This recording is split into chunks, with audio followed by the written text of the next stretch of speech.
Coucou, voici une nouvelle histoire. Alors aujourd'hui, il fait super beau. Depuis quelques jours déjà, il fait très beau. Mais j'ai un copain, tu verras, un copain qui lui, il aime bien quand il pleut. Tu sais pourquoi? Eh bien tout simplement parce qu'il collectionne les parapluies et les jours de pluie, eh ben il peut en profiter et les sortir enfin. Une balade en parapluie. Arsène adore la pluie. Il passe ses journées derrière les carreaux à cerner la moindre goutte. C'est là sa seule raison de sortir. Petite bruine ou grand déluge, lui, il se régale. Mais ce que le petit garçon apprécie par-dessus tout, ce sont les parapluies. Il en possède 7. Tu sais comment on fait 7 avec les doigts? Regarde, 1, 2, 3, 4, 5. Et on rajoute encore 2 doigts à l'autre main. Ça fait 7. Il possède 7 parapluies, un pour chaque jour de la semaine. De toutes les couleurs, évidemment. Arsène adore le son des gouttes sur la toile tendue. Le flic-floc qui chante. Un jeudi en fin de matinée, un jeudi sans école. Le petit garçon, posté depuis 7 heures à la fenêtre de sa chambre, aperçoit les premières gouttes tomber. Il dévale les escaliers et demande à sa maman l'autorisation d'aller se promener. Chausser les bottes de caoutchouc et choisir le parapluie du jeudi. Bleu, avec des rayures jaunes. Il n'a encore jamais eu l'occasion de l'essayer. Sa mère l'a dégoté dans une brocante pour compléter sa collection. Arsène espère qu'il prendra des teintes vertes, comme celui du samedi qui, quand il pleut très fort, mélange ses pois rouges au fond bleu pour devenir violet. Il commence à onduler le long du trottoir en se concentrant sur la mélodie de la bruine. Puis, il sautille au rythme des gouttes qui s'épaississent quand une grosse bourrasque apporte une belle rincée. Alors, Arsène se met à courir pour gagner les champs. Là-bas, rien ne retient le temps. Pas de maison, ni d'immeuble. L'idéal.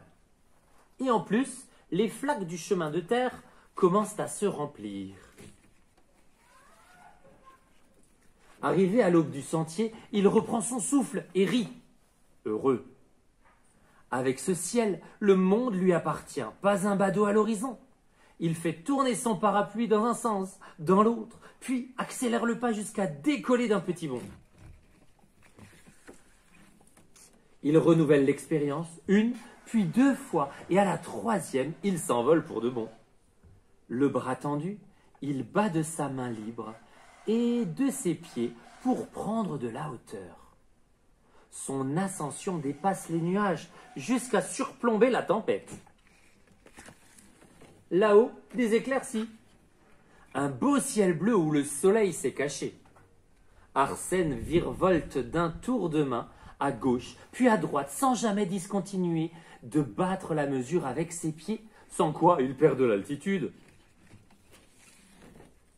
Ses efforts sont enveloppés comme dans du coton. Un battement de jambes suffit à le propulser sur quelque hauteur de nuages. Plus haut encore, il croise quelques oiseaux, ceux qui n'aiment pas la grisaille. Il tente de s'approcher d'eux, doucement, pour ne pas les effrayer.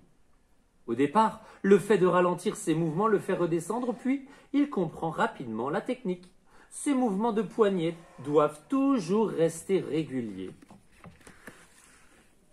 Alors, il peut les accompagner, voler avec eux, tout en gardant une certaine distance pour apprendre à bien faire.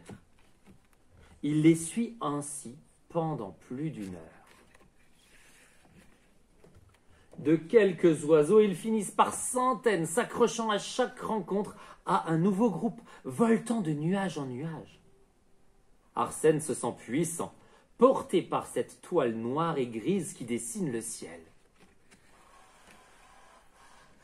Fatigué, il quitte le balai, doucement, ralentissant encore la cadence pour venir se poser sur un nuage.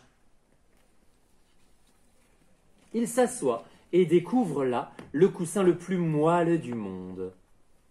Le flottement de ses jambes dans le vide lui donne le vertige. Une impression de toit du monde. Il reste là, à admirer la plaine de longues minutes, jusqu'à ce que son petit siège de coton s'évapore. À la fin de la balade, l'heure a sonné.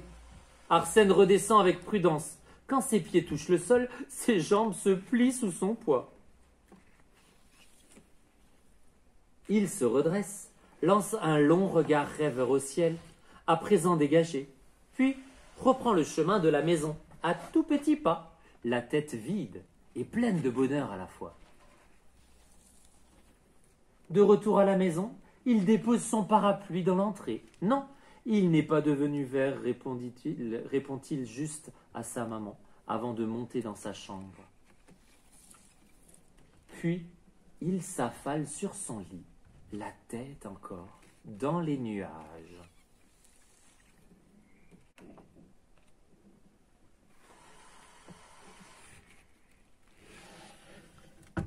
C'était une balade en parapluie, une belle histoire qui fait rêver, hein. Ah oui, tout le monde aimerait savoir voler. Et peut-être que en regardant chez toi, tu auras peut-être aussi un parapluie comme ça qui va te permettre de voler. Tu regarderas et tu me diras. Cette histoire était écrite par Céline Mudry et illustrée par Nadia Meyer. On les embrasse très très fort toutes les deux. Et moi je vous dis à très bientôt pour de nouvelles histoires.